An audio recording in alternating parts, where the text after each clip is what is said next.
زونی ابھی تک سو نہیں سکی تھی، اسے آمن کی فکر جو لگی ہوئی تھی۔ آپ کے کزن چلے گئے ہیں، یہ بتانے کے لیے آیا تھا۔ دانش کے جملے سنتے ہی منو بوجھ اترا ہو اس لڑکی کے سینے سے۔ اچھا، شکریہ۔ اس نے دانش کا شکریہ ادا کیا اور پھر سکون سے آ کر بیڈ پر لیٹ گئی۔ کچھ ہی دیر میں وہ گہری نیند کی آغوش میں چلی گئی تھی۔ دوسری جانب آمن اب گاڑی میں بیٹھے بیٹھے جھونکے لینے لگا تھا۔ اسے علم ہی نہیں ہوا کب وہ گاڑی کی سیٹ سے ٹیک لگائے سو گیا۔ اگلا سین۔ سورج کی کرنیں اس کے سفید خوبصورت چہرے پر پڑ رہی تھیں۔ سیل رنگ ہونے پر اچانک اس کی آنکھ کھلی۔ زو آئی نہیں ابھی تک؟ وہ مینشن کے دروازے کی جانب دیکھتے ہوئے بڑبڑایا۔ پھر اس نے سیدھے ہاتھ سے اپنی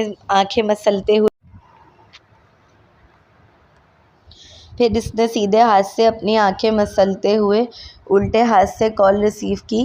کال عافیہ کی تھی، جو نہایت پریشان تھی اس کے لیے۔ بھائی جان کہاں ہیں آپ؟ کتنی کالز کی میں نے آپ کو؟ وہ میں سو گیا تھا۔ آپ ٹھیک ہیں نا بھائی؟ وہ فکر مند لہجے میں پوچھنے لگی۔ ہاں میں بالکل ٹھیک ہوں، فکر نہ کرو۔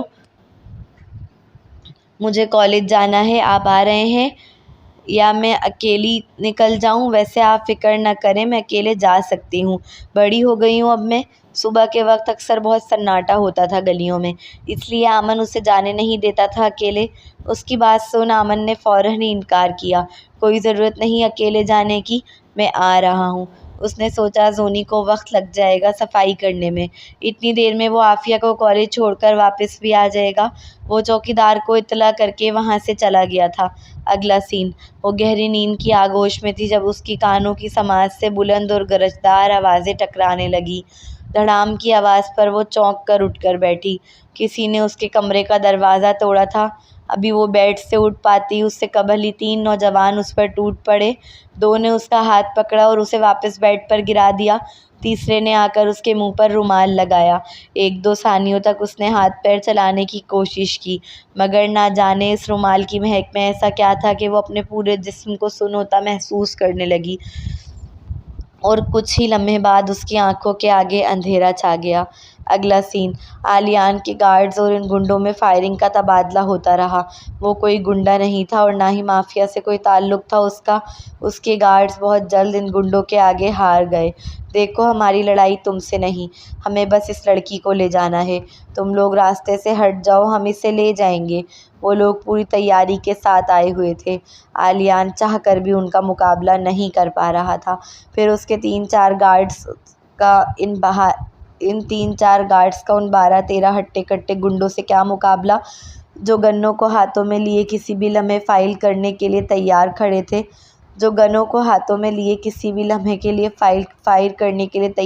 تھے۔ اگلے ہی لمحے آلیان کی نظر ایک لڑکے پر گئی، جو سرونٹ کوارٹر سے ایک لڑکی کو اپنی پیٹھ پر لادے ہوئے باہر نکلا تھا۔ مانا وہ چہرہ نہیں دیکھ سکتا تھا، لیکن بغیر دیکھے بھی جانتا تھا کہ وہ زونی ہے۔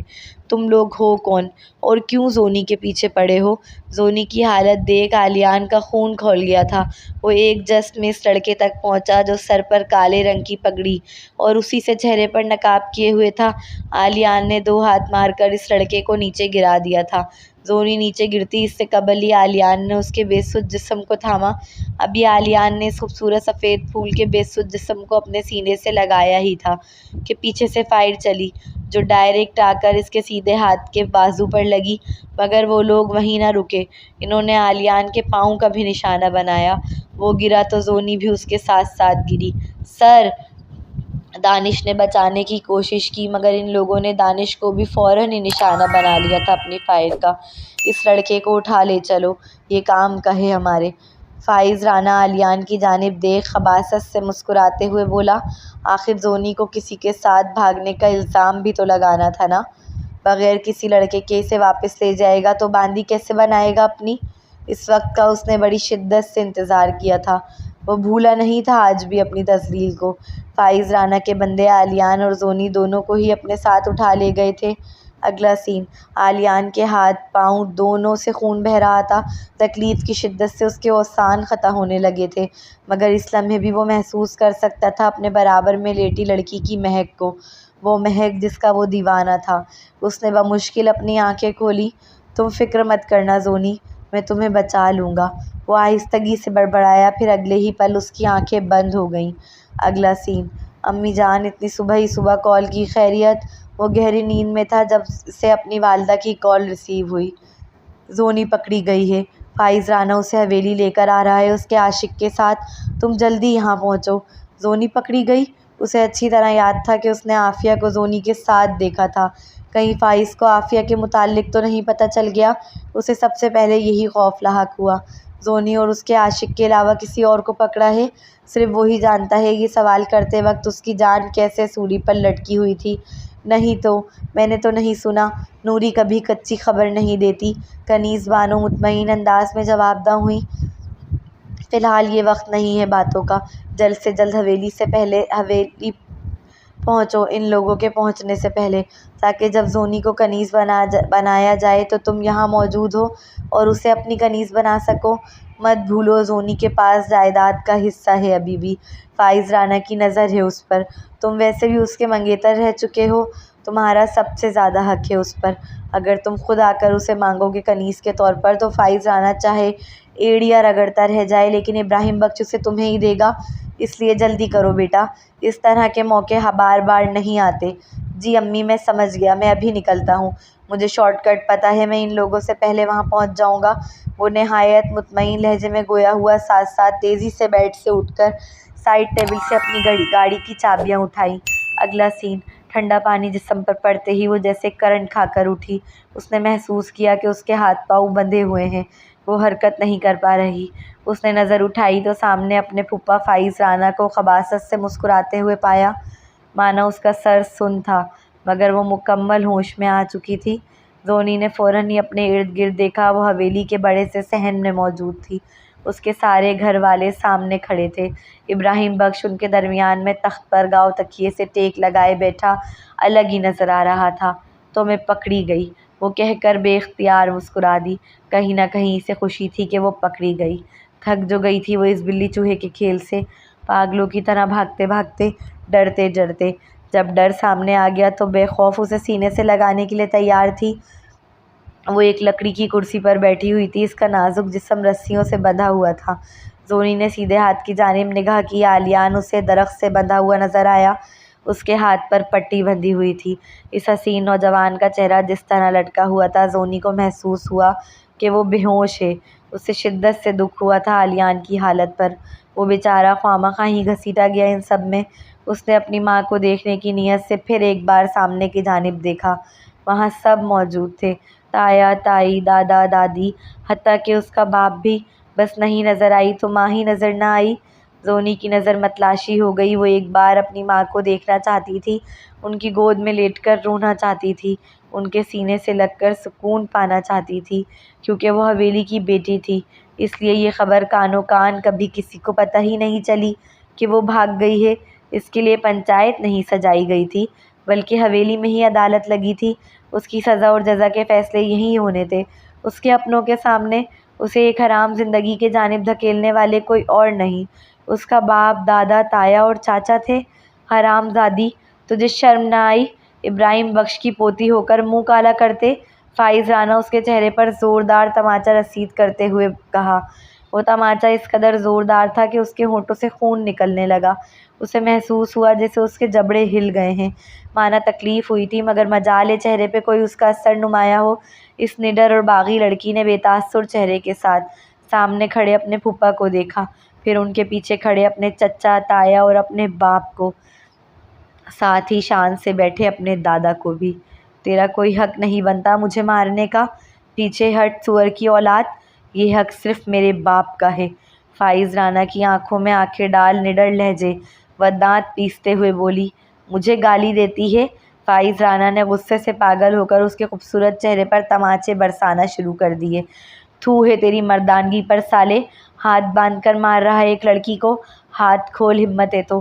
اس خبیث آدمی نے اس نازک سی لڑکی کے بالوں کو جھنجھوڑ کر اس کا چہرہ اوپر کیا تاکہ مزید مار سکے۔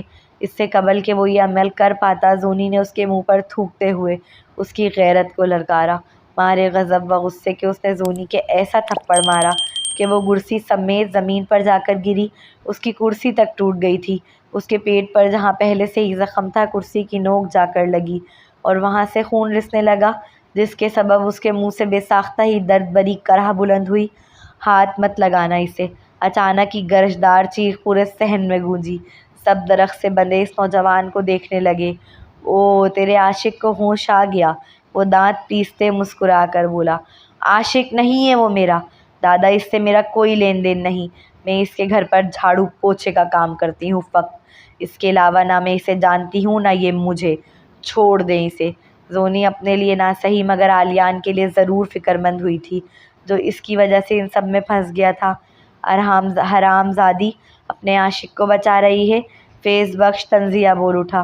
کھولو مجھے، ہم بات کرتے ہیں پہلے۔ عالیان نے خود کو آزاد کرنے کی کوشش میں پڑپڑاتے ہوئے ابراہیم بخش کی جانب مخاطب ہو کر کہا۔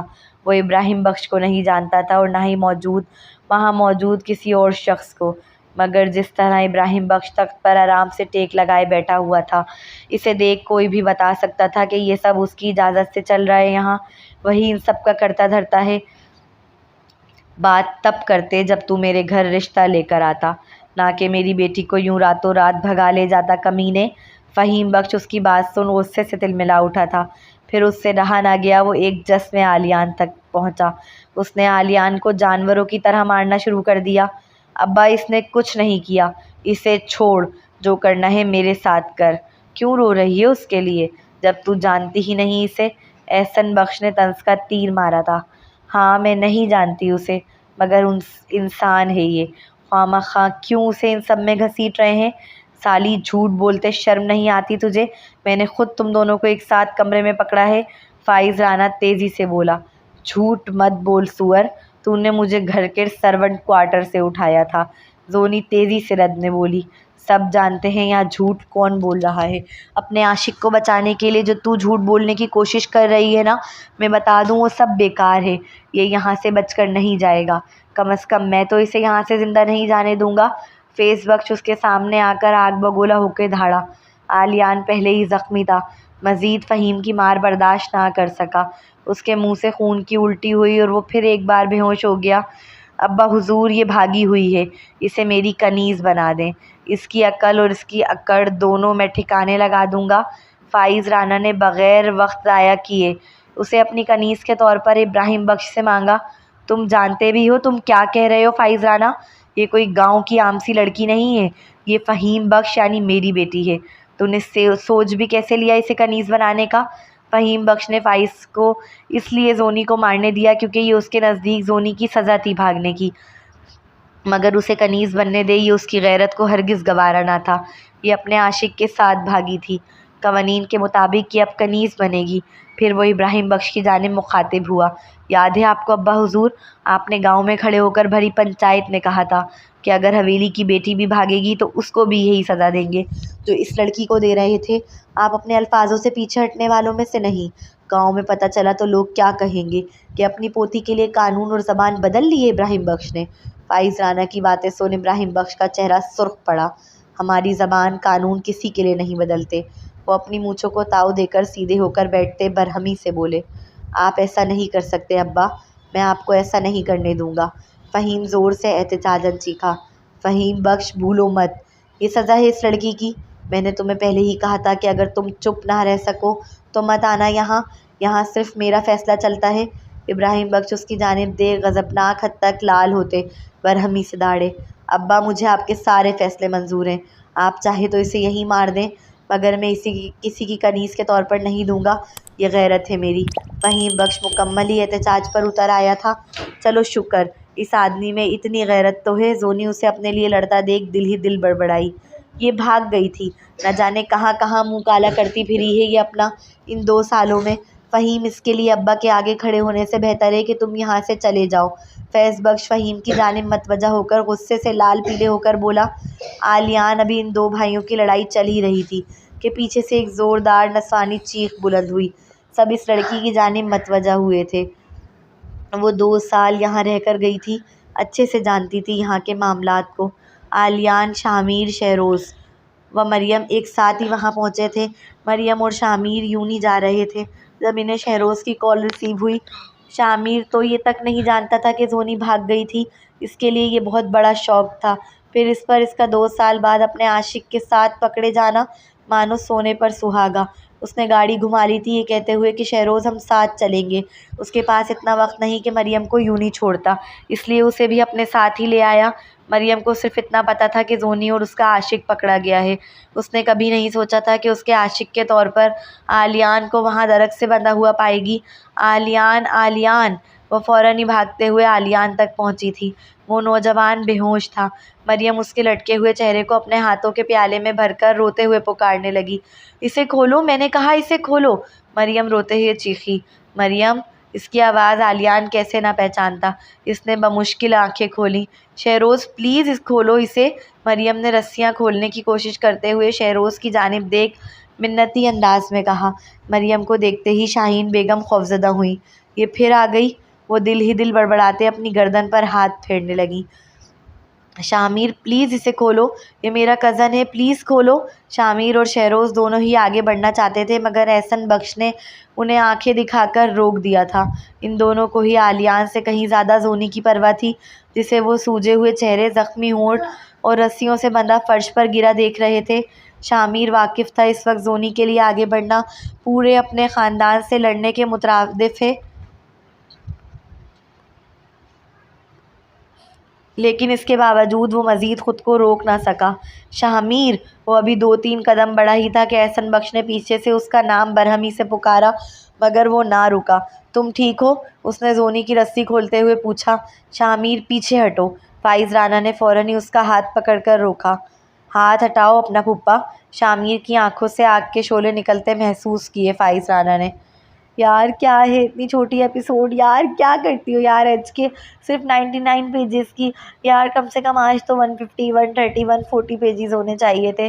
قسم سے میری طبیعت بھی ٹھیک نہیں تھی، آواز بھی صحیح نہیں نکل رہی تھی، بخار بھی ہو رہا تھا اور کھانسی بھی، نزلہ بھی، پھر بھی مجھے اتنا مزہ آ رہا تھا ناول پڑھنے میں، اور سچ میں اتنا زیادہ مزہ آ رہا تھا کہ میں بہت مزے سے پڑھ رہی تھی، مجھے اتنا اچھا لگ رہا تھا اور میں بہت تجسس میں تھی کہ آگے کیا ہوگا۔ اب مجھے تو لگ رہا ہے آلیان کا اور زونی کا نکاح ہو جائے گا۔ ابھی ایسا نہیں کرنا یار میرے آمن کے ساتھ، بیچارہ آمن، یار آمن کی کو اور زونی کو ہی ایک ہونا چاہیے، پلیز ایسا نہیں کرنا۔ آمن آ جائے کسی طرح سے یہاں، کوئی آمن کو بتا دو اس کی زونی کے ساتھ کیا ہو رہا ہے یار، یار کچھ اچھا کرنا پلیز، نکاح نہیں ہونا چاہیے آلیان اور زونی کا، آمن اور زونی کا ہی کپل بنانا پلیز یار۔ اگر تمہارے مائنڈ میں یہ چل رہا ہے، اسٹارٹنگ سے ہی یہی تھا یا آگے یہ چلنے والا ہے کہ زونی اور آمن کو ایک نہیں کرنا، تو پلیز چینج کر دو، ایک کر دینا۔ کبھی کبھی مطلب میرے خیال سے ملنا بھی اچھا ہوتا ہے۔ بہت سے لوگوں کا ایسا کہنا ہے کہ کچھ کہانیاں ادھوری رہتی کہ مکمل ہوتی ہیں، لیکن پلیز ان کی کہانی کو مکمل کر دینا، ادھورا رکھ کے مکمل نہیں کرنا بلکہ مکمل رکھ کر کے ہی مکمل کرنا۔ جس طرح سے تم نے اریبہ کے مرنے کے بعد ان کی کہانی ادھوری ہو کے بھی مکمل ہوئی تھی ان کی محبت پر، اسی طرح سے پلیز ایسا نہیں کرنا، پلیز پلیز پلیز اس کو مکمل کر دینا، زونی اور آمن کو ایک کر کر۔ چلیے جی آپ لوگ چینل کو سبسکرائب کر دیجیے گا، ملتے ہیں نیکسٹ ناول کی نیکسٹ ایپیسوڈ۔